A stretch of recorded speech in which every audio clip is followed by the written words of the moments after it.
On a February morning in 1943, 5 miles above the Tunisian sands, Lieutenant Harry C. Nussel bent over his navigation charts inside the cramped confines of a B-17 bomber. The oxygen mask fogged his view as he calculated their heading back from Tunis, marking coordinates with deliberate strokes of his pencil. His calculations told him what every man aboard wanted to hear.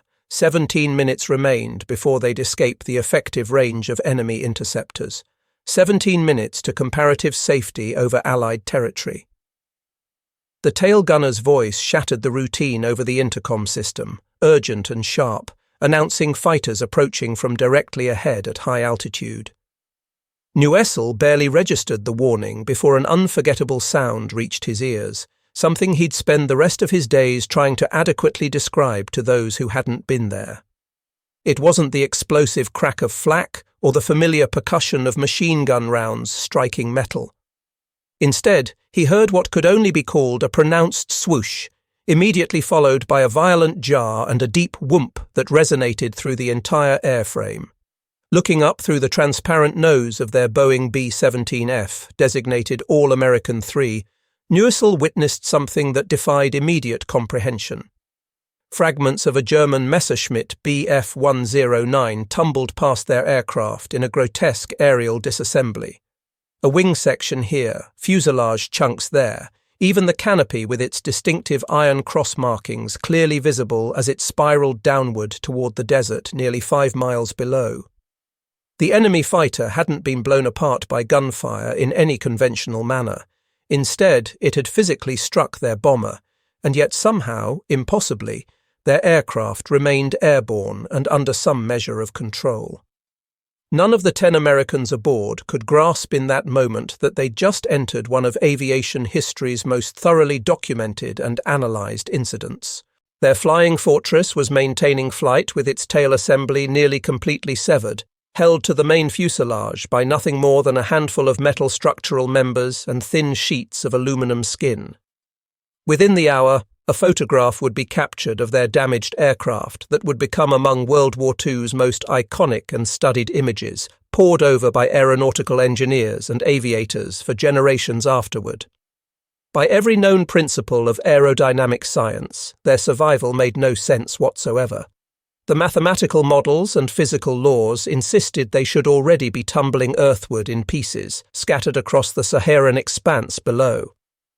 Yet First Lieutenant Kendrick Robertson Bragg Jr., son of Savannah Society, maintained his iron grip on the control yoke with the same determination that had characterized his legendary 1938 season as a Duke University halfback playing for an undefeated team. He was somehow keeping 65,000 pounds of catastrophically damaged aluminum and steel in controlled flight. What was unfolding would evolve into aerial warfare's most improbable survival narrative, a demonstration of American manufacturing excellence paired with human willpower that would force German Luftwaffe intelligence officers to completely reassess their understanding of the B-17's capabilities. The pre-dawn darkness at Biskra airfield in Algeria had been pierced by the throaty roar of Wright Cyclone radial engines coming to life, their vibrations transmitted through sand that had worked its way into every crevice and corner of the desert base. February 1st had arrived with exceptional meteorological clarity. No sandstorms threatened operations, wind conditions remained minimal, visibility extended to the horizon. Perfect conditions for bombing operations, as the briefing officer had noted during the early morning mission briefing that had roused crews from their bunks at 4 a.m. During his pre-flight inspection, First Lieutenant Bragg walked the perimeter of All-American 3 with the measured confidence of someone who had repeatedly proven himself under pressure. 25 years old, Bragg carried himself with understated assurance born from success in multiple demanding arenas. Newspapers in his hometown still printed stories about his football exploits with Duke's 1938 Iron Dukes, that remarkable squad that had gone undefeated and unscored upon during regular season play, a team that seemed invincible. The mental fortitude and refusal to accept defeat that had served him on the gridiron had translated remarkably well to the cockpit since he'd exchanged his cleats for flight boots and taken command of a bomber crew. The Boeing B-17F 5BO, bearing serial number 41-24406, had been Bragg's assigned aircraft since late August of the previous year. He'd internalized every characteristic, every mechanical idiosyncrasy, every sound she produced during normal operations. Constructed at Boeing's Seattle manufacturing complex, she'd crossed the Atlantic as part of Operation Bolero, the massive aerial reinforcement program that had brought American air power to the European and North African theaters. Ground personnel had applied her name in prominent lettering along the forward fuselage. All-American 3, the third aircraft to carry that optimistic designation, her predecessors having been lost to the various hazards endemic to aerial warfare. Technical Sergeant Joe C. James, who would also operate the powered top turret once they reached areas where enemy fighters might appear, reported from his station at the flight engineers panel that all systems showed nominal readings. James possessed the kind of intuitive mechanical sense that separated merely competent engineers from exceptional ones. When James certified an aircraft as mission-ready, crews flew with confidence. The men assembling for the mission that morning represented the peculiar egalitarianism of America's wartime military structure. Individuals from vastly divergent social and economic backgrounds unified by rigorous training and shared purpose. Second Lieutenant Godfrey Engel, Jr., serving as co-pilot, came from Connecticut's banking establishment. Navigator Harry C. Newsell had abandoned his engineering coursework at the University of Minnesota to enlist in the Army Air Forces. Bombardier Ralph Burbridge, despite being only 23, had earned his wings before Pearl Harbor, making him among the most combat-experienced members aboard. The enlisted personnel brought their own specialized expertise to the crew. Staff Sergeant Paul A. Galloway had mastered the notoriously temperamental liaison radio equipment that maintained communication between aircraft in formation and with ground stations. The waist gunners, Staff Sergeant Michael Zuck and Sergeant Elton Conder, the latter a last-minute replacement from the 341st Squadron substituting for an irregular crew member, performed meticulous inspections of their .50 caliber Browning machine guns. In the tail position, Staff Sergeant Sam T. Sarpolus, who would soon acquire the nickname Lonesome Sam for reasons that would become terrifyingly apparent, settled into his isolated station with the stoic acceptance of a man who understood that he occupied the bomber's most exposed and vulnerable defensive position. The 97th Bombardment Group held the distinction of being the initial American heavy bomber unit to engage in combat operations over Europe, conducting their maiden mission from English bases on August 17th of the previous year. Subsequently, they'd relocated to North African airfields as part of Operation Torch, providing aerial support for ground campaigns aimed at expelling Axis military forces from the African continent. The group had already suffered significant losses, aircraft and crews consumed by enemy fighters, anti-aircraft fire, and the harsh mathematics of strategic bombing warfare. The designated target for this mission represented a critical vulnerability in German supply logistics, the port infrastructure at Tunis and Bizerte. Every ton of material and reinforcements reaching these harbours prolonged Axis resistance in North Africa. Each successful bombing strike brought Allied forces incrementally closer to clearing the continent entirely and establishing conditions for eventual operations against southern Europe. The bomber formation coalesced over the Mediterranean with practiced efficiency, an aerial choreography refined through repeated missions. 12 B-17s from the 414th Bombardment Squadron assembled into their defensive box configuration, a three-dimensional arrangement engineered to maximize overlapping fields of fire from their collective .50 caliber armament. All-American 3 assumed her assigned position on the right wing of the lead aircraft, Flaming Mamie, commanded by Major Robert Coulter, the squadron's operations officer. The absence of fighter escort cast a shadow over the formation. The P-38 Lightning twin-engine fighters that should have been weaving protective patterns around the bombers remained grounded with mechanical difficulties. The B-17s would need to depend entirely on their own defensive armament and the theory of mutual protection, a doctrine that remained largely theoretical against determined enemy fighter opposition. At 20,000 feet altitude, ambient temperatures plummeted to 40 degrees below 0 Fahrenheit. Ice crystallized on window surfaces and froze crew members' exhaled breath inside oxygen masks, requiring constant physical removal of ice accumulations that threatened to obstruct airflow and cause suffocation.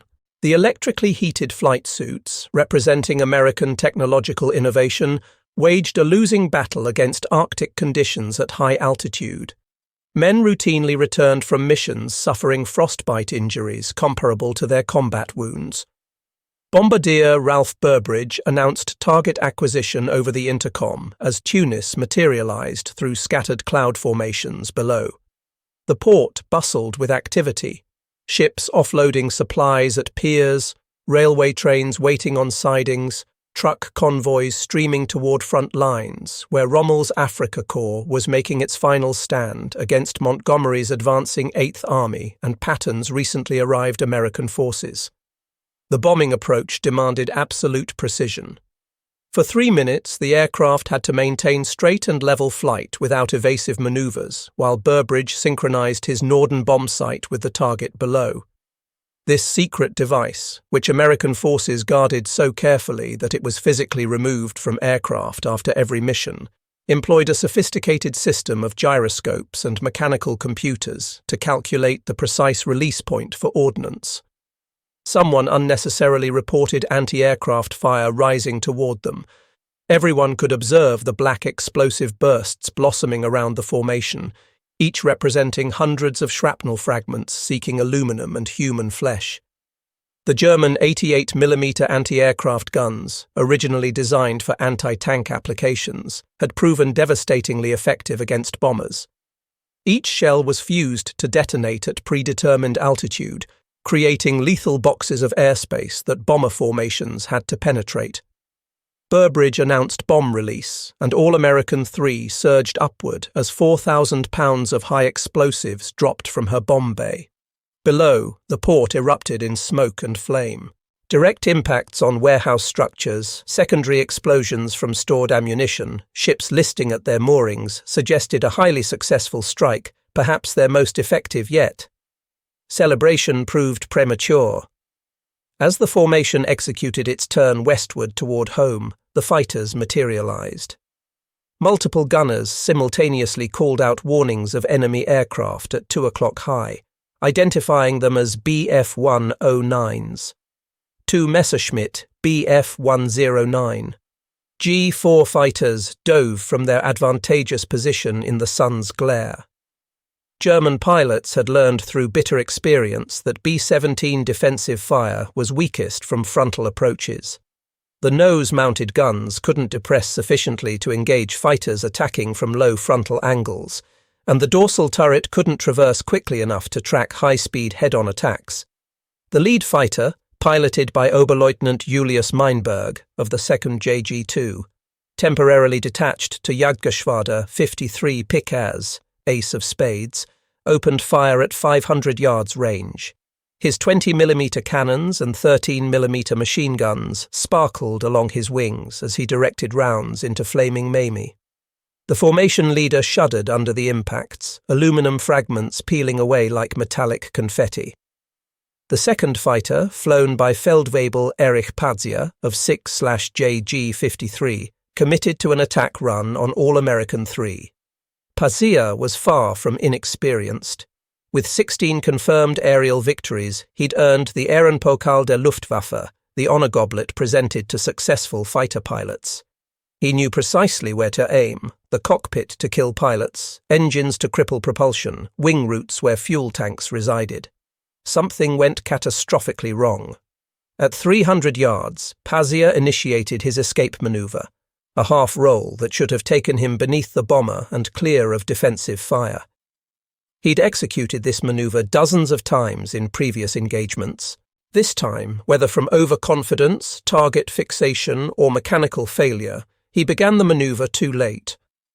Or perhaps, and the historical documentation suggests this as more likely, he never began it at all because he was already incapacitated or dead. Bombardier Ralph Burbridge would later provide detailed recollection of the crucial seconds. He had acquired the attacking fighter in his gun sight. The German aircraft was approaching directly at them, close enough that he could distinguish the pilot's face through the windscreen. Then the top turret opened fire. James had him in his sights as well. The fighter jerked violently, as though yanked by an invisible cable, and commenced a lazy, uncontrolled roll to the right. Technical Sergeant Joe James, operating the twin .50 caliber weapons in the dorsal turret, had placed a burst directly into the Bf-109's cockpit. At least one round, possibly several, had found Feldwebel Passia. Whether death was instantaneous or he was merely incapacitated became irrelevant. 2,000 pounds of fighter aircraft, travelling in excess of 350 miles per hour, suddenly had no conscious control. What occurred next transpired in less than 2 seconds, but would be analysed and debated for decades afterward. The Bf-109, in its uncontrolled roll, sliced into All-American 3 immediately aft of the waist gun positions. The German fighter's left wing cut through the bomber's fuselage like a blade through paper, creating a diagonal gash extending from the base of the vertical stabilizer across to the left horizontal stabilizer, which was completely severed and torn away. Navigator Harry Nussel's contemporary written account, composed in a letter to his brother within days of the incident, provides the most visceral first-hand description available. The fighter struck them with a swoosh and a bang that shook the entire airframe. Looking aft through the companionway, he couldn't process what his eyes reported. Daylight streamed through where solid airplane structure should have been. The physics of the collision defied rational comprehension. The Bf-10-9's wing, travelling at a relative velocity approaching 400 miles per hour, should have completely severed the B-17. Instead, through mere chance, or what numerous crew members would subsequently attribute to divine intervention, the fighter's wing missed the main structural spars on the fuselage's right side by mere inches. The tail section, containing Staff Sergeant Sarpalus, remained attached by what investigators would subsequently describe as the absolute minimum structural connection theoretically necessary to maintain any control authority whatsoever. The German fighter disintegrated. Its wing, torn off by the impact forces, remained partially embedded in the B-17's fuselage. The engine and forward fuselage sections tumbled away, enveloped in flame. The tail section, with its distinctive yellow nose and black crosses, spun like a maple seed toward the desert 5 miles below. Inside that burning wreckage rode Feldwebel Erich Passia, born May 7, 1918 in Germany, who would be posthumously awarded his Ehrenpokal on March 1, 1943, never knowing his death had created one of aviation history's most remarkable survival narratives. The crew of All-American 3 had no opportunity to contemplate their attacker's fate. They confronted problems of their own, problems that by all established laws of physics and aerodynamics should have been insurmountable and fatal. Bragg's voice came over the intercom, steady and betraying none of the physical strain of wrestling controls that had suddenly gone mushy and unresponsive, requesting all crew members to check in and report status. The control cables running to the tail surfaces, the elevator and rudder that allowed pilots to control aircraft pitch and directional heading, had been severed or catastrophically damaged. The aircraft wanted to nose downward, to enter what aviators called a graveyard spiral. Individual crew members checked in one by one. Miraculously, no one had sustained injuries in the collision itself. But when the tail gunner's turn came, the intercom remained silent. Bragg called for Sarpalus repeatedly. "Sam, report your status." Still nothing. The interphone line to the tail position had been cut along with everything else. Through the jagged opening in the fuselage, however, the waist gunners could observe movement in the tail section. Sam Sarpalus was alive, trapped in a tail assembly that was moving independently from the main aircraft structure, swaying with each atmospheric current like, as one crew member would later describe it, a kite on a string during a hurricane. The complete extent of the damage proved staggering upon assessment. The left horizontal stabilizer was entirely gone, sheared away by the Bf-19's wing. The elevator on that side had vanished with it. The vertical stabilizer, the large upright tail surface, bore a massive gash through its base. The fuselage itself gaped open like a tin can from the tail gunner's position forward to just behind the waist gun windows. Control cables dangled loose in the slipstream. Hydraulic fluid leaked from severed lines streaming behind them. Lieutenant Charles Cliff Cutforth, navigator aboard the nearby B-17 flying flit gun, managed to maneuver his aircraft close enough to capture a photograph that would become among the war's most famous images. The image clearly shows All-American 3's tail section offset from normal alignment, canted at an angle suggesting imminent structural failure. The diagonal slash through the fuselage is readily visible, along with the missing stabilizer. That the aircraft was maintaining level flight appeared to violate fundamental physical laws. Someone breathed an expletive over the intercom. The entire rear end was about to separate completely. Co-pilot Godfrey Engel Jr. worked frantically alongside Bragg, attempting to discover some combination of control inputs that would maintain them airborne. With traditional control surfaces compromised, innovation became necessary. The autopilot system, electrically connected to the Norden bomb site and using electrical servos rather than mechanical cables, could potentially provide some stability if engaged partially. Differential engine power, running the left side engines at higher settings than the right, might help counteract the tendency to yaw. Every input required gentleness and measured application. Too much force on any control surface might simply tear the tail section away entirely. Major Coulter's voice crackled over the radio from Flaming Mamie, which had also sustained serious damage in the fighter attack, asking if All-American could make the return journey. Bragg surveyed the fuel gauges. No major fuel leaks were evident. Tanks still indicated adequate reserves. All 4 engines continued running, temperatures and pressures showing normal parameters. Electrical systems remained functional. The only problem with the aircraft was that significant portions of its structure were missing. A relatively minor detail, really. Bragg transmitted that they intended to attempt the return flight.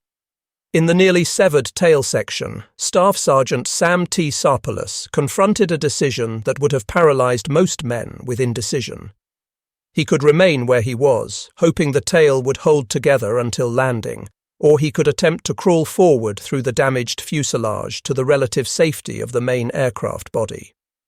The tail section was moving independently, sometimes displaced feet out of alignment with the rest of the aircraft. Each movement stressed the few remaining structural connections. Any sudden maneuver, any strong turbulence, and he would ride 5 tons of aluminum to certain death. Sarpolus made his decision. Gathering his chest parachute, his equipment, and in a detail that would become legendary, a borrowed jacket belonging to Lieutenant Bragg, he commenced the most dangerous 30 feet he would ever travel. The scene inside the damaged fuselage resembled apocalyptic devastation. Daylight streamed through tears in aluminum skin. Wind howled through gaps, creating a maelstrom of loose equipment, spent shell casings, and debris from the German fighter. The fuselage floor, never engineered to support weight without surrounding structure, flexed dangerously under his hands and knees. One wrong movement, one failure of overstressed aluminum, and he would fall through into 5 miles of empty air. Waist gunner Michael Zuck observed Sarpolus's approach with combined admiration and disbelief. He would later recall that Sam crawled through that chaos as though taking a leisurely stroll, calm and composed, dragging his gear behind him. When he finally reached them, the first thing he did was hand the lieutenant's jacket to Zuck with instructions to ensure the skipper received it back, noting he might need it upon landing.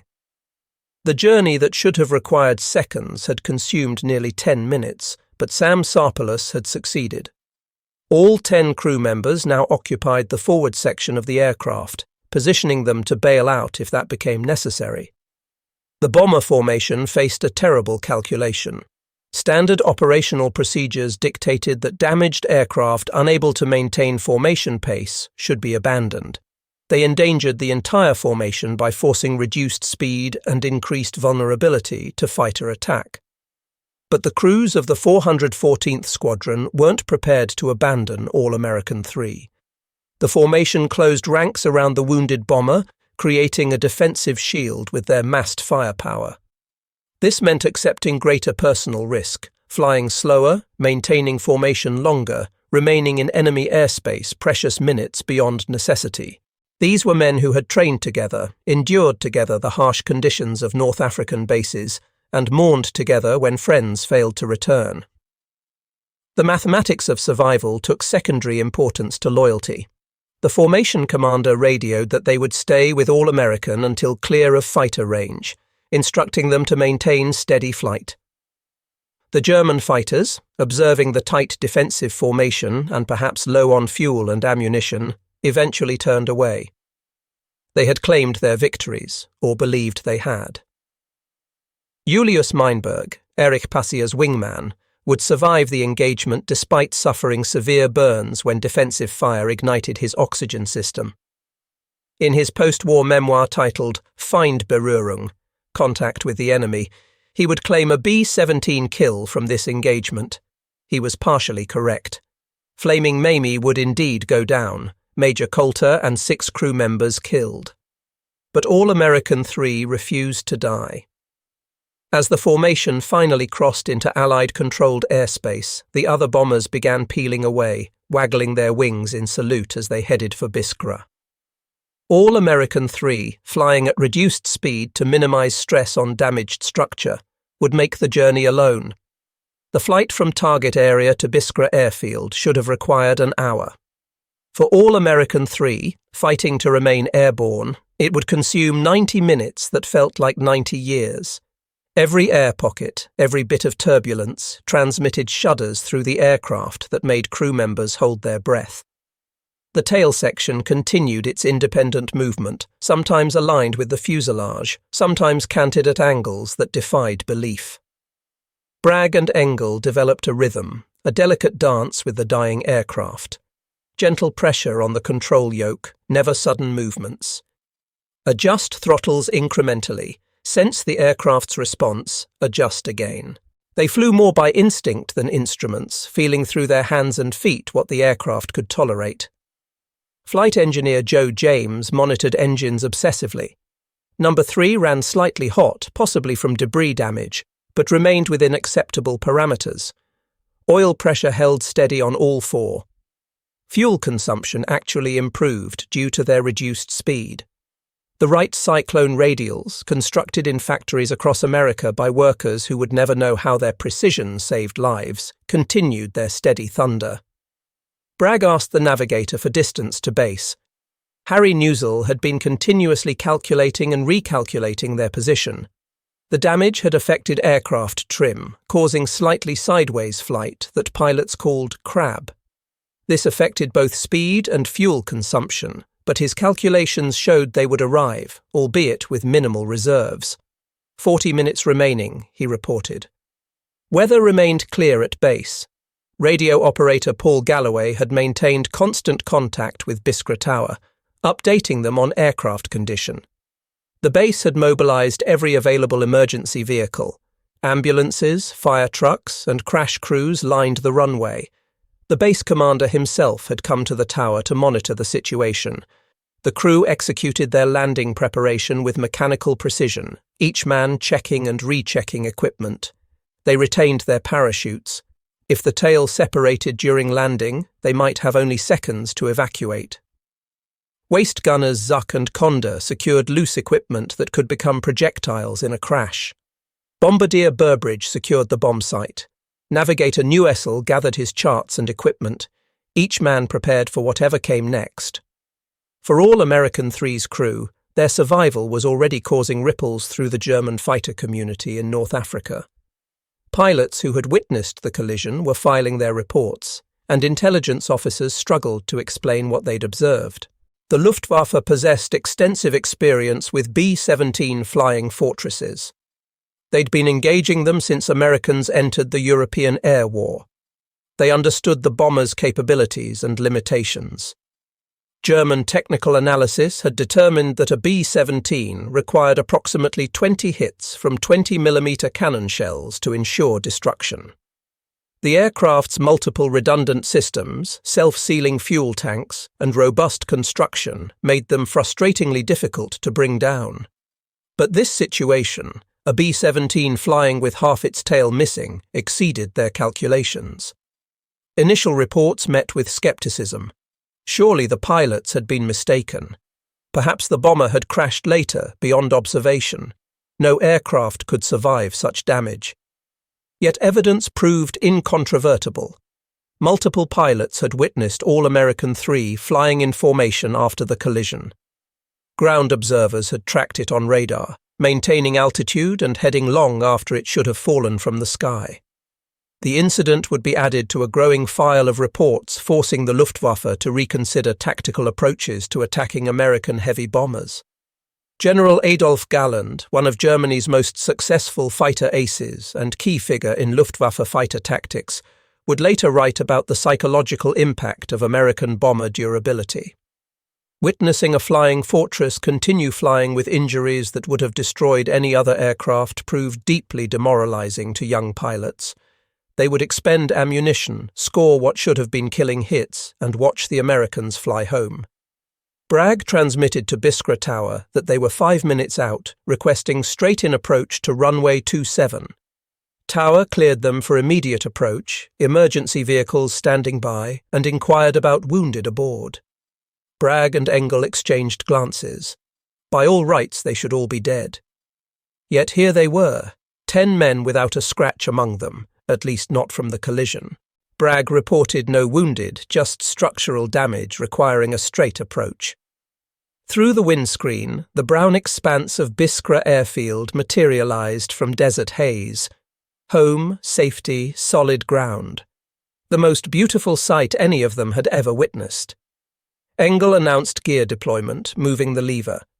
The landing gear operated on a separate hydraulic system from control surfaces, and to everyone's relief, they heard and felt the reassuring thunk of wheels locking into position. 3 green indicator lights illuminated on the panel. The gear was down and locked. Engel queried about flaps. Bragg considered the options. Flaps would reduce landing speed, but would also alter airflow over the tail, potentially adding stress to damaged structure. He decided against flaps. They'd come in fast and use the entire runway length. The approach demanded every ounce of skill Bragg had developed through hundreds of flight training hours. The aircraft didn't want to fly straight. It wanted to yaw, to roll, to pitch downward. Every correction required an opposite correction, a constant battle against aerodynamic forces that should have prevailed 80 miles ago. 1 mile out, then half a mile. The runway rushed up to meet them, wider and more welcome than any runway had ever been. Ground crews lined taxiways, watching in stunned silence as the impossible aircraft made its final approach. Some would later claim they could see daylight through the fuselage from a quarter-mile distance. The main wheels contacted the sand-swept runway at 110 miles per hour, faster than normal, but as gently as Bragg could manage. The aircraft settled, and for a moment landing appeared textbook perfect. Then physics reasserted itself. Without the tail wheel, destroyed in the collision, the tail section dropped to the runway surface. The aircraft became a 65,000-pound sled, grinding down the runway in a shower of sparks and aluminum fragments. The sound proved indescribable, metal on concrete, a shriek audible for miles. Bragg and Engel stood on the brakes, fighting to maintain directional control as they decelerated. Without the tail wheel and with compromised rudder control, any deviation from straight ahead could cause a ground loop, a violent rotation that would certainly tear the aircraft apart. 100 yards, 200, 300. The aircraft finally ground to a halt, sitting at an awkward angle with its tail on the runway and nose pointed skyward. For a moment, nobody moved. Then, as if responding to a signal, all 10 crew members scrambled for exits. They assembled on the runway, looking back at their aircraft in disbelief. The damage exceeded even their imagined worst case. The tail section hung at an impossible angle, connected to the fuselage by what appeared to be strips of aluminum no thicker than heavy paper. How it had held together for 90 minutes of flight transcended comprehension. Bragg informed the flight surgeon rushing up with his medical team that they were all fine, not a scratch. The doctor looked from crew to aircraft and back, his expression suggesting he was witnessing either miracle or mass hallucination. What occurred next would become part of legend, told and retold in ready rooms across the theatre. 3 ground crew members from another squadron, curious about the damage, climbed aboard All-American 3 for a closer look. They made their way aft, peering through the gash in the fuselage, marvelling at the destruction. Their combined weight, perhaps 500 pounds, proved the final straw.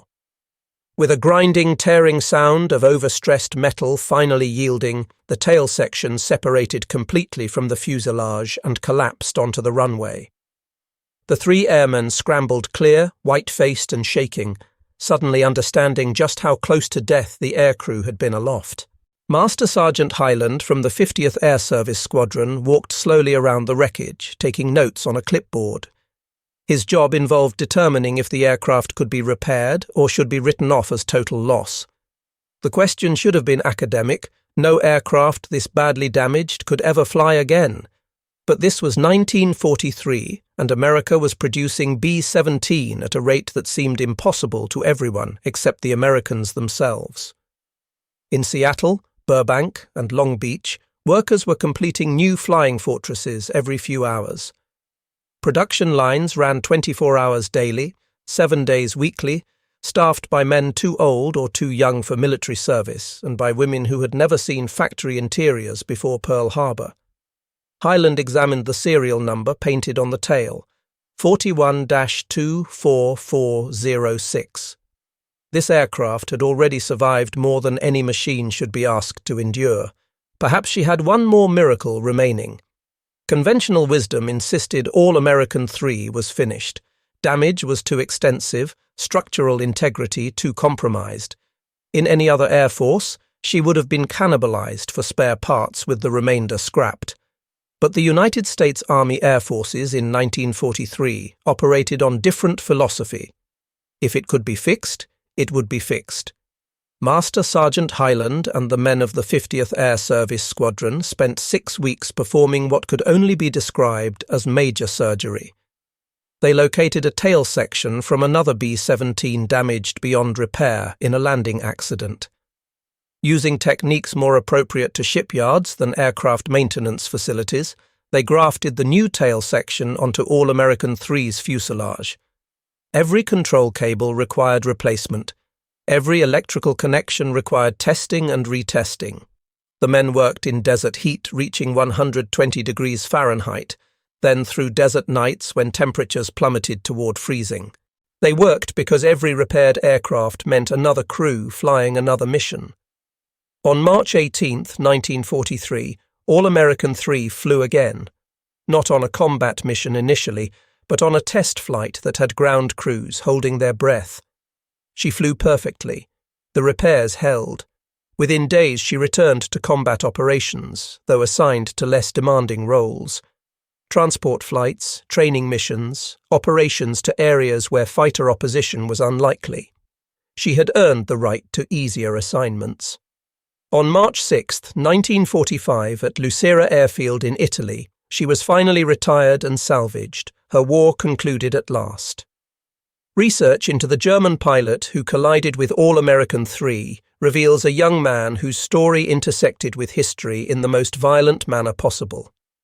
Feldwebel Erich Patzier was 24 years old on February 1, 1943, just 1 year younger than Kendrick Bragg. Born May 7, 1918, he had grown up in a Germany transformed by National Socialism, trained in glider clubs, secretly preparing pilots for the Luftwaffe that wasn't supposed to exist under Versailles Treaty restrictions.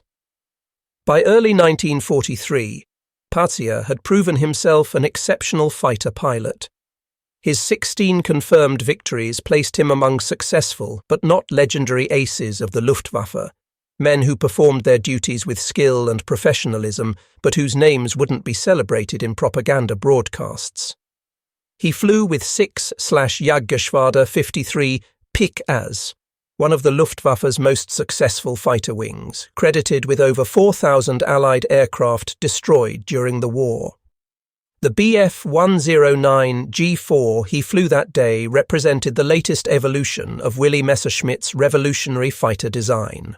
Powered by a Daimler-Benz DB605 engine producing 1,475 horsepower, armed with a 20mm cannon firing through the propeller hub and two 13mm machine guns in the nose, it was formidable opposition for any Allied aircraft. In experienced pilot hands like Pazia's, it should have been more than a match for a lumbering B-17. But aerial combat's calculus is unforgiving. One moment of inattention, one bullet in the wrong place, and experience becomes irrelevant. The burst from Technical Sergeant Joe James's twin .50 calibers found its mark, and Eric Pazia's war ended instantly. His body was recovered from the fighter wreckage and buried at Borj Sedria German War Cemetery in Benaraus, Tunisia, where it remains. Plot 3, Row 8, Grave 15. On March 1, 1943, Pazia was posthumously awarded the Ehrenpokal der Luftwaffe, the honour goblet recognizing his achievements as fighter pilot. The citation made no mention of the collision, only noting he had died in aerial combat against enemy bombers. His family would receive the traditional letter from his commanding officer expressing regret and praising his service to the Reich. They would never know their son's death had created one of aviation history's most remarkable survival stories. All-American 3's survival became a case study for Boeing engineers and Army Air Force's technical analysts. How had an aircraft missing critical structural components managed 90 minutes of flight? The answer lay in the revolutionary design philosophy that had created the B-17. Unlike previous bombers relying on a single main spar running through wing and fuselage, the B-17 employed semi-monocoque construction. Strength came not from a single component, but from the entire structure working together. The aluminum skin itself carried loads, reinforced by frames and stringers that distributed stress throughout the airframe. When primary load paths failed, secondary and even tertiary paths could, under the right circumstances, carry enough load to maintain structural integrity. The key to All-American 3's survival was what hadn't been damaged. The wing-to-fuselage junction, the strongest point on the aircraft, remained intact. The main wing spars, carrying the weight of 4 engines and fuel tanks, were undamaged. The bomb bay area, with its robust construction necessary to carry 8,000 pounds of ordnance, provided a rigid box holding forward and aft sections together even when connecting structure was compromised. Boeing engineer William Allen, reviewing incident reports, noted that the B-17 had been designed with combat damage in mind from the beginning. They knew these aircraft would take hits. They built in redundancy wherever possible. Multiple control cables, backup hydraulic systems, structural members that could carry loads even when their neighbours failed. The fact that this aircraft survived such extreme damage validated every extra pound of structure they included. The electrical system played a crucial role in aircraft survival. While mechanical control cables were severed or damaged, electrical wires running to autopilot servos remained partially functional. This allowed Bragg and Engel to maintain some control authority through the Norden bombsite's autopilot system, a capability that hadn't been designed for this purpose but proved invaluable in extremis. All-American 3's survival sent ripples through both Allied and Axis air forces. For American bomber crews, it became a morale-boosting legend told in briefing rooms from England to Italy. If All-American 3 could make it home with half her tail shot off, surely their damaged aircraft could make it too. The psychological impact was immeasurable. Crews flew with greater confidence, knowing their flying fortresses could absorb punishment that would destroy other aircraft. The 414th Bombardment Squadron adopted a new emblem inspired by the incident. A puppy praying atop an aircraft tail section, a reference to the phrase "coming in on a wing and a prayer." Though the famous song of that title was actually written about another aircraft, Thunderbird, the association with All-American 3 became permanent in squadron lore. For the Germans, the incident reinforced growing concerns about American industrial capability. Field Marshal Erhard Milch, responsible for Luftwaffe aircraft production, had already warned about strategic implications of American bomber production. "The Americans are building bombers like we build cars," he told a conference of fighter commanders. "No, faster than we build cars. And these bombers are not fragile. They are flying tanks." The tactical implications were significant. Luftwaffe doctrine had assumed catastrophic structural damage would destroy any bomber. Pilots were trained to aim for critical points, wing routes, cockpits, bomb bays, where a few well-placed cannon shells should prove fatal. But incidents like All-American 3 proved that even perfect shots might not bring down a B-17. Major Günther Rahl, who would become the third highest scoring ace in history with 275 victories, wrote about the frustration of attacking B-17s. "You would attack, score hits, see pieces flying off, and watch the bomber continue flying. You would attack again, expend all ammunition, and still it flew. Sometimes you wondered if American bombers were protected by supernatural forces." The Germans began developing new tactics, attacking from the front where defensive armament was weakest, concentrating multiple fighters on single bombers, developing heavier weapons specifically for bomber destruction. The 30mm Mk-108 cannon, firing explosive shells that could blow meter-wide holes in bomber structures, was a direct response to B-17 durability. The 10 men who survived the impossible flight of All-American 3 would carry the experience for the rest of their lives, each processing it in their own way. Their story, verified by contemporary documents and eyewitness accounts, stands as one of World War II aviation history's most thoroughly documented incidents. First Lieutenant Kendrick Robertson Bragg Jr. would complete his tour of duty and return to the United States, where he served as instructor pilot, teaching new bomber crews skills that might one day save their lives. He rarely spoke about February 1st, 1943, even to family. When pressed, he would simply state they were lucky. Good airplane, good crew, lucky.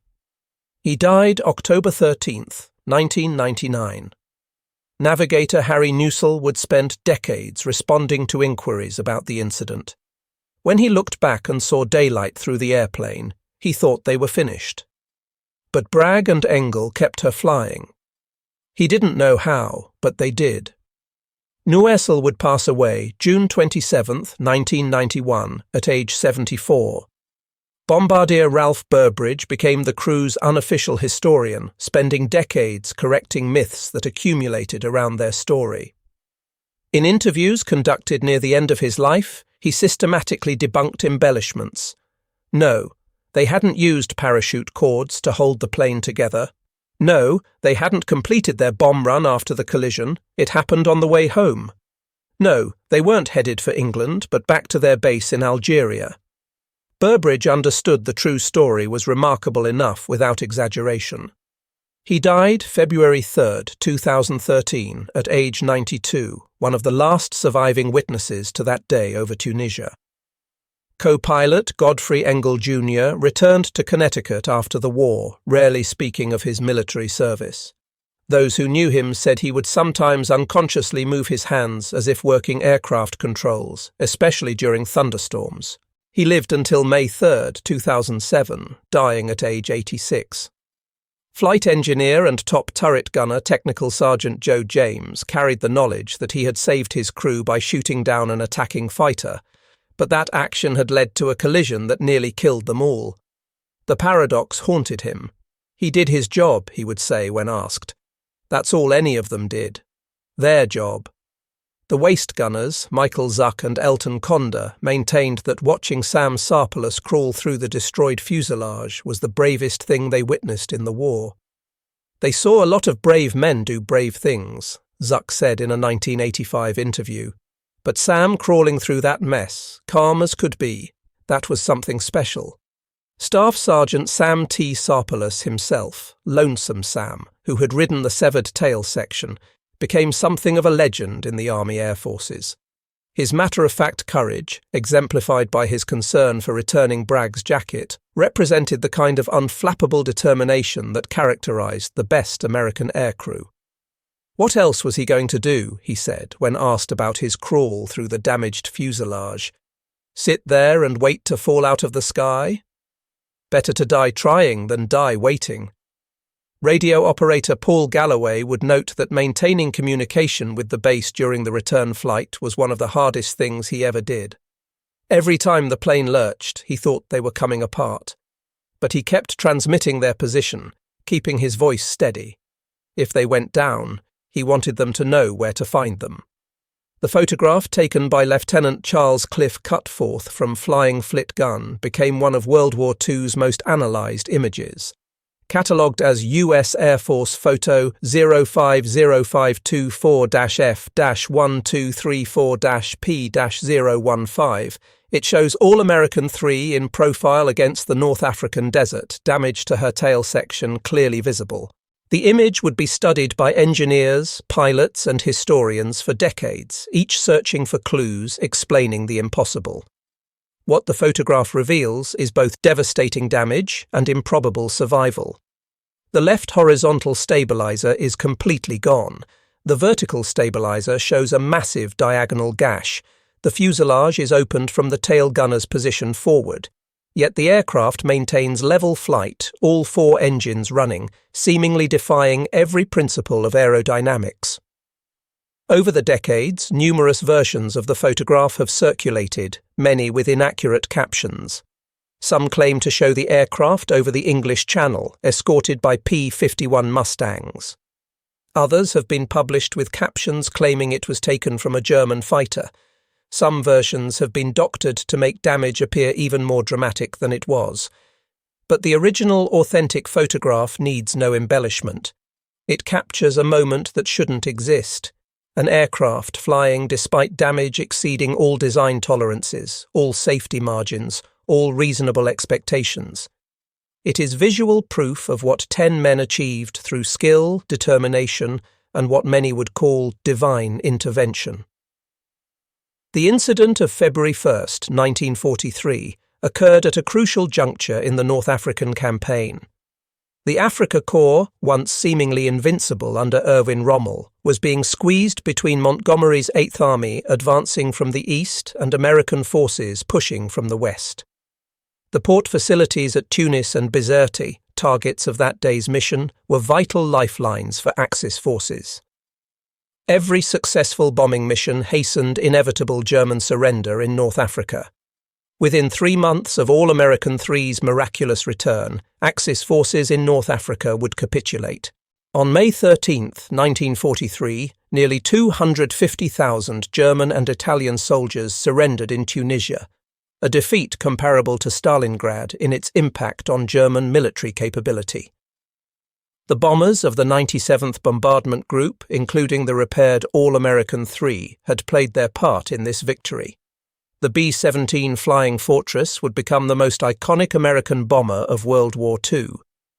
Though the B-24 Liberator was produced in greater numbers and could carry heavier bomb loads farther, it was the B-17 that captured public imagination.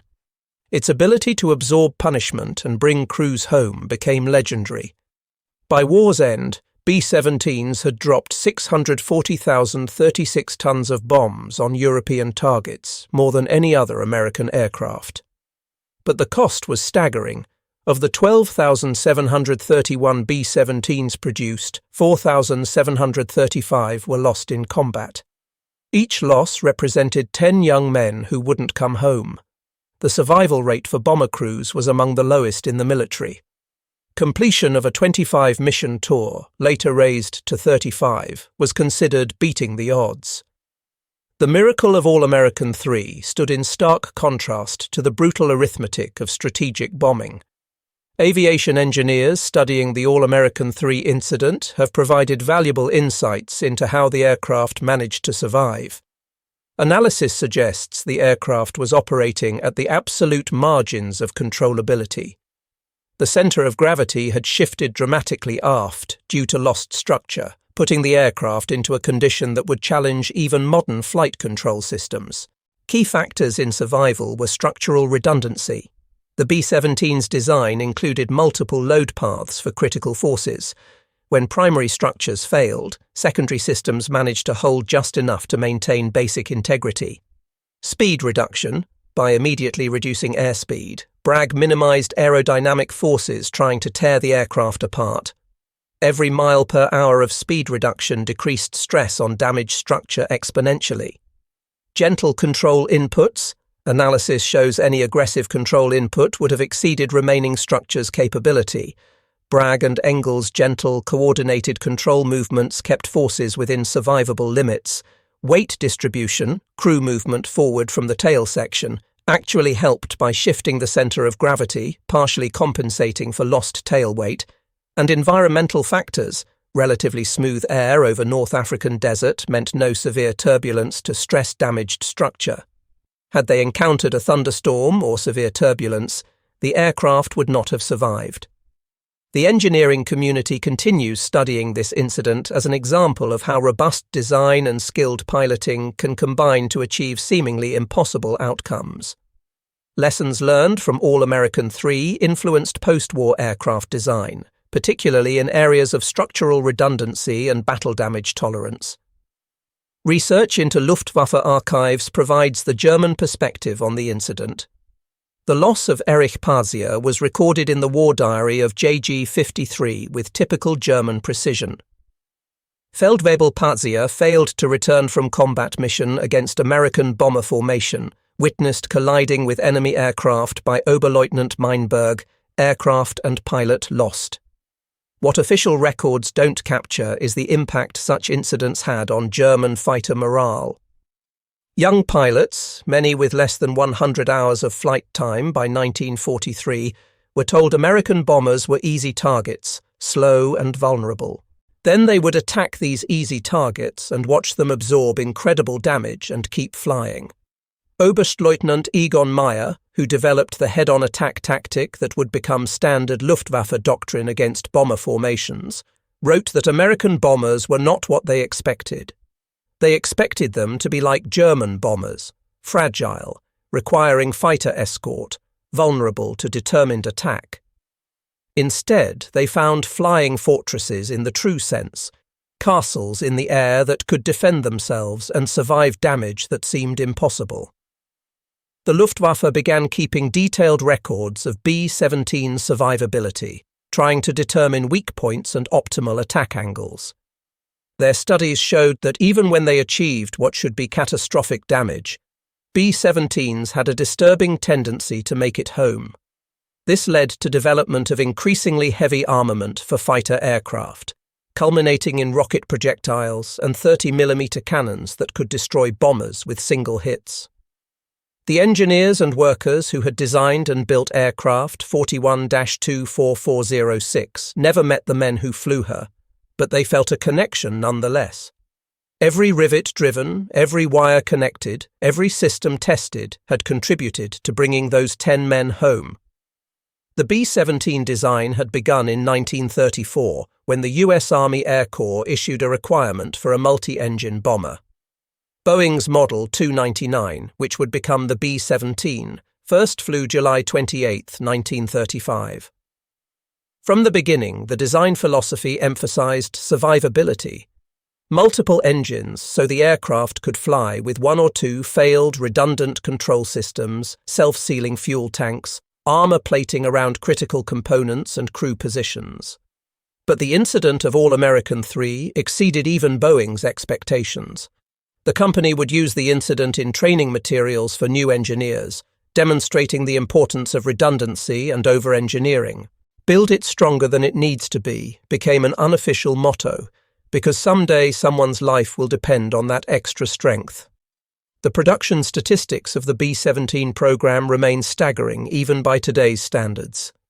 At peak production, Boeing, Douglas, and Lockheed Vega were completing 16 B-17s every day.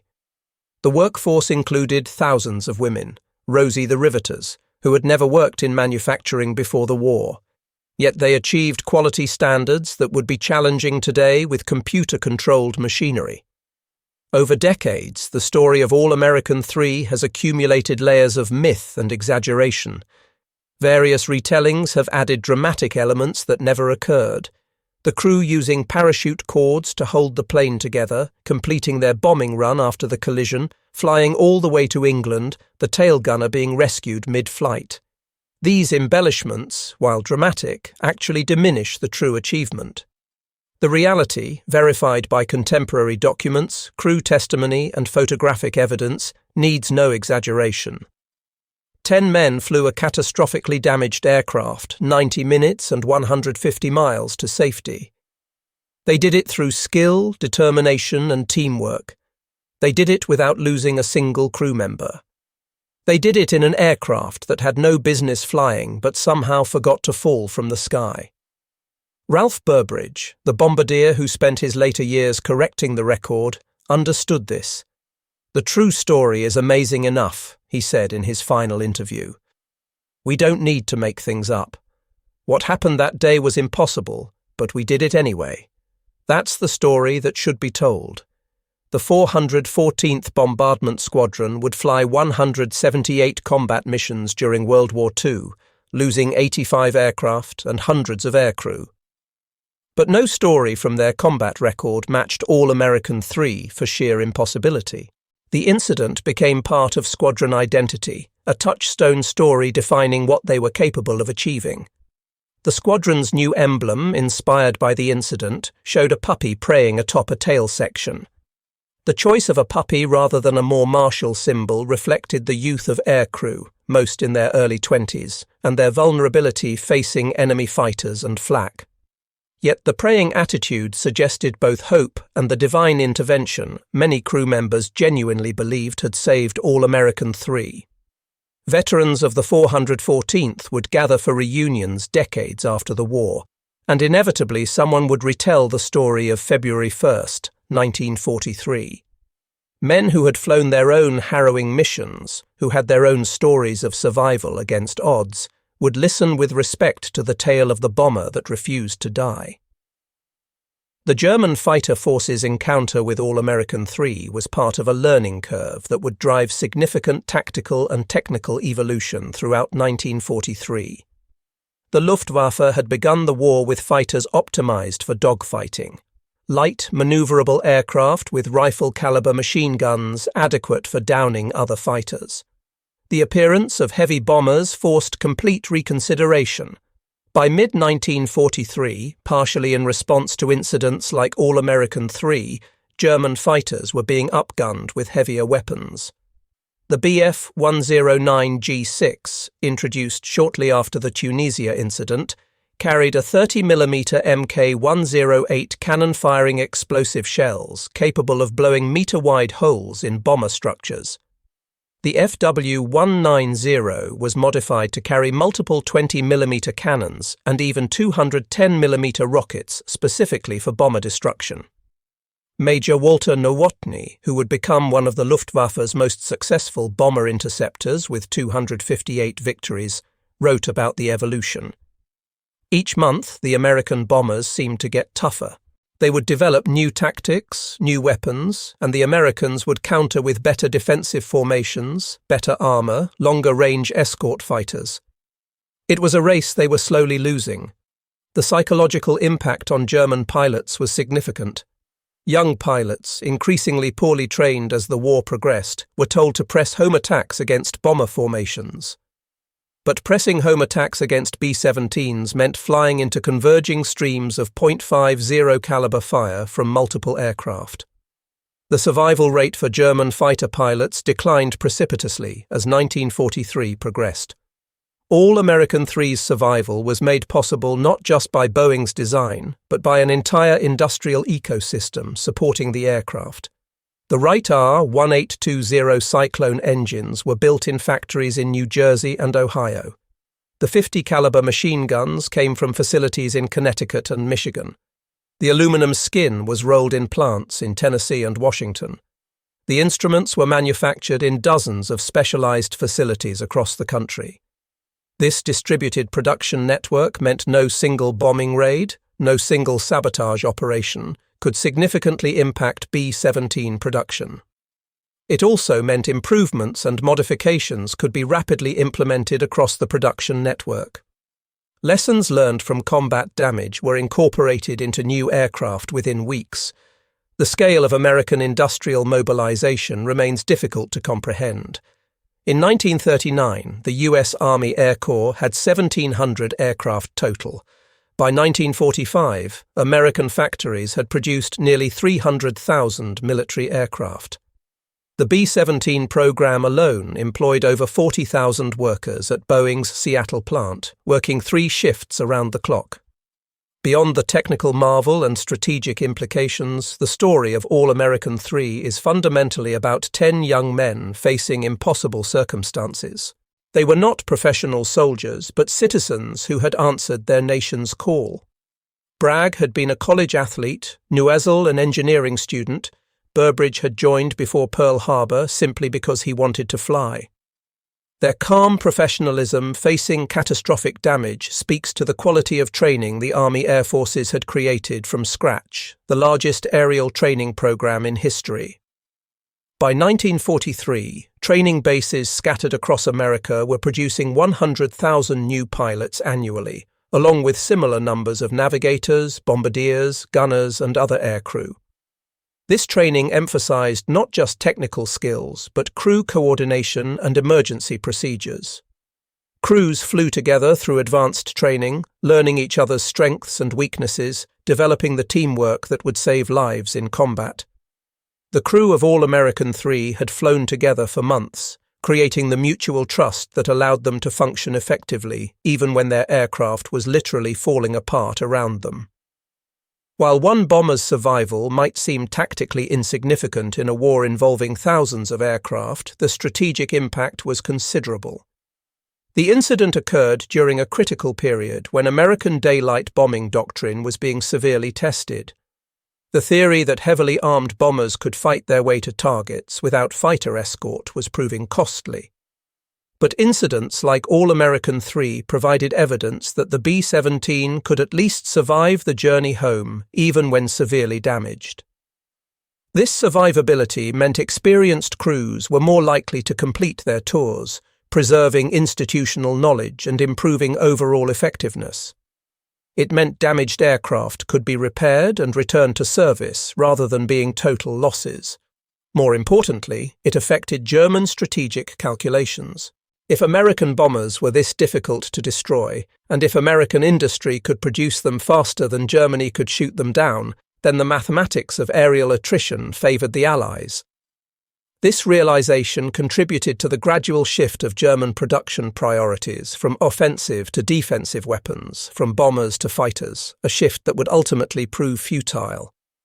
Despite extensive documentation, some aspects of All-American 3's survival remain subjects of engineering study.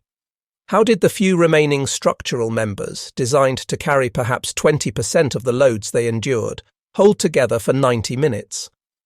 Why didn't aerodynamic flutter, the destructive vibration that can tear damaged aircraft apart, develop during the return flight? The aircraft appears to have been operating in what engineers call a non-linear regime, a condition where normal aerodynamic rules become unpredictable. The fact that the aircraft remained controllable in this regime may have been due to a fortunate combination of factors: the specific damage pattern, atmospheric conditions, pilot skill, all aligning to create a survivable situation against overwhelming odds. In 1985, several surviving members of the crew gathered for a reunion in Austin, Texas. Age had silvered their hair and slowed their steps, but when they stood before a B-17 on static display, the years fell away. They walked through the aircraft, each remembering their position on that day 42 years earlier. Bragg, then 67, sat in the pilot's seat one more time, his hands automatically finding the control yoke. "She was a good ship," he said quietly. "She brought us home when she had every right to quit on us. You can't ask more than that from an airplane." Burbridge, standing in the bombardier's position in the nose, pointed through the plexiglass. That's where he saw the fighter coming in, right there, straight at them. He could still see the pilot's face sometimes, just before James got him. They signed autographs for aviation enthusiasts who had come to meet the men of All-American 3. They answered questions, posed for photographs, shared memories. But there were also long silences, moments when each man was back over Tunisia, feeling the aircraft shudder from the impact, wondering if the next second would be their last. Military historians have placed the incident of All-American 3 within the broader context of the air war over Europe and North Africa. The incident exemplifies both the robustness of American bomber design and the courage of the young men who flew them. It demonstrates that survival in aerial combat often depended on a combination of good engineering, skilled piloting, and simple luck. The incident also influenced post-war aviation design. The concept of redundancy, of building aircraft that could survive battle damage, became central to military aircraft design. Modern combat aircraft incorporate lessons learned from B-17 combat experience, including multiple hydraulic systems, redundant flight controls, and structural designs that prevent catastrophic failure from localized damage. The statistics of All-American 3's survival remain compelling. 90 minutes flight time from collision to landing, 150 miles distance flown with catastrophic damage, 20,000 feet altitude at impact. 10 crew members all survived uninjured. Effectively 0 feet of structural connection holding the tail. 6 weeks to repair and return to service. 1 photograph that captured the impossible for history. 16 victories for Eric Patzia's combat record before the collision. Serial number 41-24406 that should have been on a loss report. These numbers tell a story of survival that shouldn't have been possible yet was meticulously documented and verified. Today, only a handful of B-17s remain airworthy, maintained by dedicated organizations keeping the memory of the flying fortress alive. When these aircraft appear at air shows, elderly veterans and aviation enthusiasts gather to see them, to hear the distinctive sound of Wright Cyclone engines, to remember. The story of All-American 3 is told at these gatherings, usually by someone who knew someone who was there or who has studied the incident in detail. Young people listen with skepticism. Surely the story has been exaggerated. Then they see the photograph, read the crew testimonies, examine the technical reports. The skepticism turns to amazement.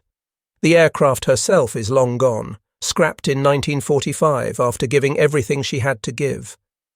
But her story endures in museums, in books, in the memories of an ever-dwindling number of World War II veterans. She has become more than just an aircraft. She has become a symbol of American industrial capability, of aircrew courage, and of the sometimes inexplicable nature of survival in war. In his last interview before his death in 2013, Bombardier Ralph Burbridge was asked what message he wanted to leave about All-American 3. He thought for a long moment before answering. "They were just doing their jobs," he said. "That's what people today need to understand. They weren't heroes. They were young men, far from home, doing a job that needed doing. The airplane was built by people doing their job, building the best bomber they could. When they got hit, everyone did their job. Kenny flew, the gunners watched for fighters, he helped navigate, Sam crawled out of the tail.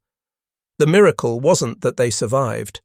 The miracle was that thousands of people, from the factory workers who built their plane to the ground crews who patched her up, all did their jobs well enough that when everything went wrong, they had a chance.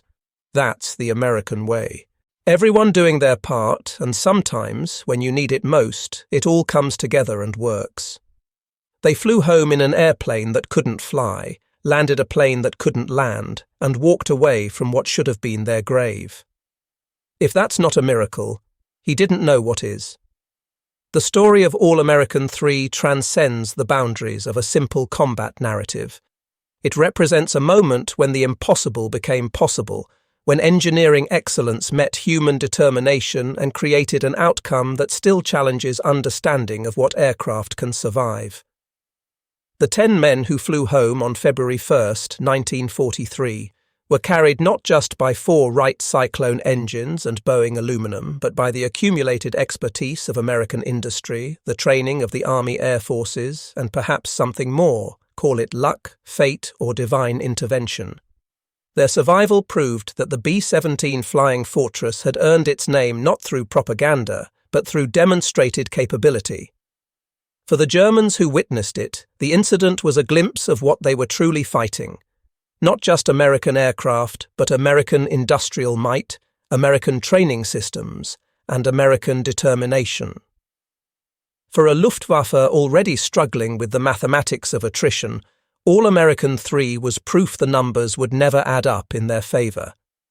The photograph taken that day, a B-17 flying with its tail nearly severed, has become one of World War II's iconic images. But it represents more than just one miraculous survival. It captures the essence of the American air campaign: damaged but still flying, wounded but still fighting, against all odds but still coming home. Kendrick Bragg and his crew didn't set out to make history on February 1st, 1943. They set out to bomb a target and return to base, just another mission in a war that seemed endless. But when disaster struck, when a dying German fighter sliced their aircraft nearly in half, they responded with the kind of quiet professionalism that characterized the best of the greatest generation. They didn't panic. They didn't give up. They simply did what needed to be done, each man at his position, each doing his job, trusting in their aircraft, their training, and each other. In doing so, they created a story that would outlive them all, a testament to what becomes possible when engineering excellence meets human courage. The Germans were shocked when 2 aircraft became one, when fighter and bomber merged in a violent embrace that should have destroyed both. They were even more shocked when the American bomber, against every law of physics and probability, flew home. It was a preview of American industrial and military capability that would eventually overwhelm the Third Reich. All-American 3 flew home on February 1st, 1943, carrying 10 men who should have died but didn't, in an aircraft that couldn't fly but did. She carried more than her crew. She carried proof that American bombers were tougher than anyone imagined, that American air crews were equal to any challenge, and that sometimes, in war's darkest moments, the impossible becomes possible. The tail section that finally fell off after landing, that couldn't support the weight of 3 curious ground crew members, had somehow supported itself in flight for 90 minutes. It remains one of aviation's enduring mysteries, a reminder that human courage and determination can sometimes overcome even the laws of physics. Today, when engineers study the incident, when historians document it, when veterans remember it, they all reach the same conclusion. This shouldn't have been possible. Yet the evidence is incontrovertible. The photographs, the testimonies, the official records all confirm that All-American 3 flew home when she should have fallen from the sky. In that impossibility lies the true meaning of the story. It reminds us that in the extremity of human experience, when life and death hang in the balance, ordinary people can achieve extraordinary things. 10 young Americans in a broken airplane over hostile territory refused to accept defeat. In their refusal, in their determination to survive against impossible odds, they created a legend that will endure as long as people remember the Second World War. The Germans were shocked when a B-17 flew with half its tail missing, one dying, one damaged, but determined to survive. They witnessed American engineering at its finest, American airmanship at its best, and American determination at its most indomitable. They witnessed the impossible, and the impossible flew home.